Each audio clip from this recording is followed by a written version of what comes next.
let's set the scene. It's Tuesday afternoon, 3:30. You're checking your email one last time for the day, and surprise, you're getting a new student tomorrow who does not know any English. What do you do? Hi, I'm Amy Murray from Teaching Exceptional Kinders, and I've been in your shoes. Actually, I've been there Wednesday morning when the kid walks in at 8:30 with somebody and says, "Here, this is so and so from wherever," and they don't know English. What do you do? Well, first of all, take a deep breath.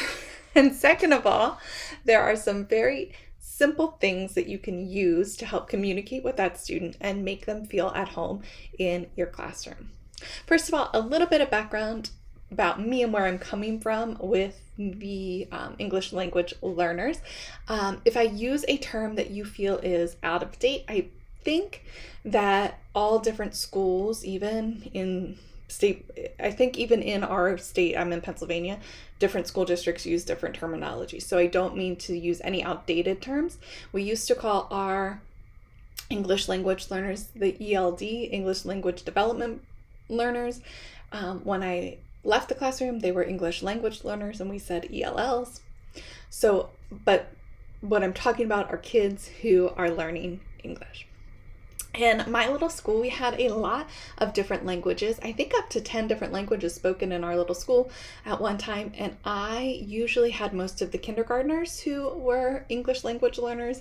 I know one year we had like 6 or 7 different languages in my classroom. And I'm not talking like Spanish. Yeah, we had Spanish speakers, and we had Spanish speakers from Mexico and Puerto Rico, which is totally different Spanish with the slang and terminology that they used. And we had kids who spoke Russian, kids from China, kids from all over different parts of Africa, kids from India, kids from Nepal. It was just like this awesome, like little melting pot of different nationalities and languages. And it was really cool because in kindergarten, kids don't really care. They just, "Oh, cool, you know another language? Can you teach me how to say hello or thank you?" They love to do that. And the cool part about being in kindergarten when kids come to you not knowing that much English, you're teaching English. You're teaching letters, you're teaching sounds, you're teaching the foundations of school. And so it's not as big of a transition as some of the upper grades. So the kids can come in and sort of start assimilating right away. Okay, so what do you need if you're going to, oh, sorry for my squeaky chair. What do you need if you're going to start teaching English language learners? First of all, hopefully you're like most of us and have your cell phone all the time. Google Translate is a free app, and you can talk into Google Translate, tell it what you want it to say, and it can spit it out in another language. It's like robot, but still you can communicate to the student. So if you want to say, do you need to use the bathroom? You can say it. Google Translate will ask them to do it. Is it perfect? No, it's not perfect. In fact, I had the hardest time, I think, I had kiddos who were from Ukraine but spoke Russian. And so I think it might have been some dialect things too. It wasn't perfect, and sometimes they would giggle, and then she would tell me what, but she would get the gist of it. And so it worked out that way. But Google Translate is great for that, and especially the first few days as you're getting to know the kiddo. Or if you like give directions and you think, you're a couple weeks in, you give directions and they just look at you like they don't know what to do, pull out Google Translate and give it a try. It's definitely worth a try. It's been very helpful to me in the past. So Google Translate is your friend. The other thing, if you've been around here for a little while, you probably know what I'm about to say. Visuals. You've got to use visuals. I think you should be using visuals for everybody, but especially for your English language learners. You need to put a picture of a toilet on the bathroom door so they know that's where they go to the toilet, right?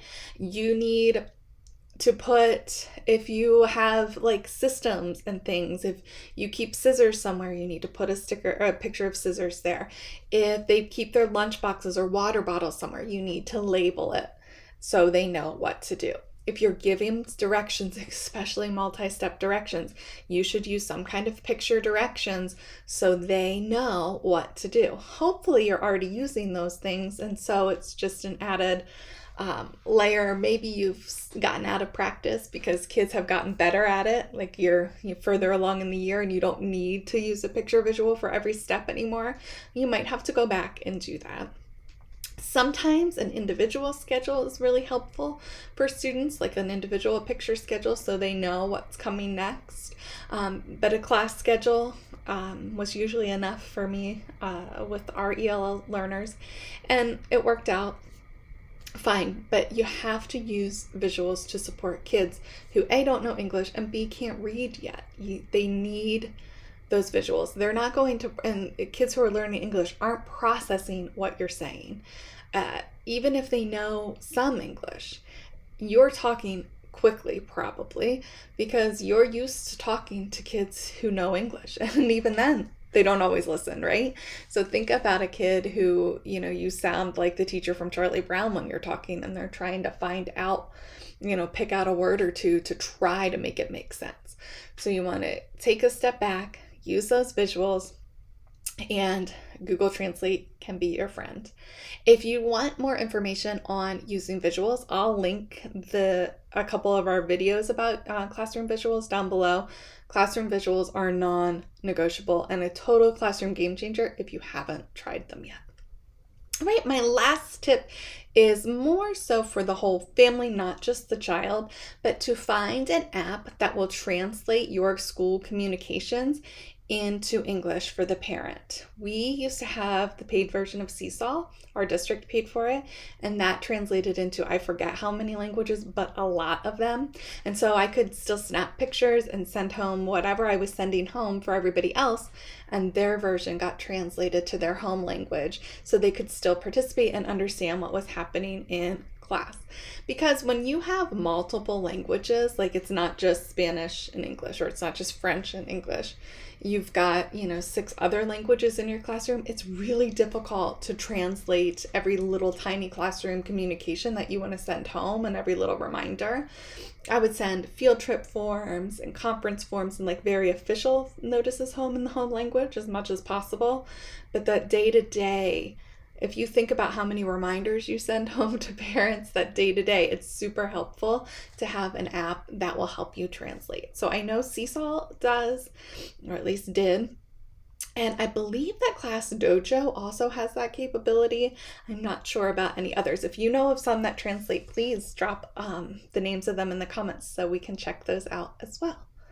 All right, so hopefully that gives you some places to start. Remember, it's kindergarten. You're teaching everybody English, not just the kiddo who came to you without any English.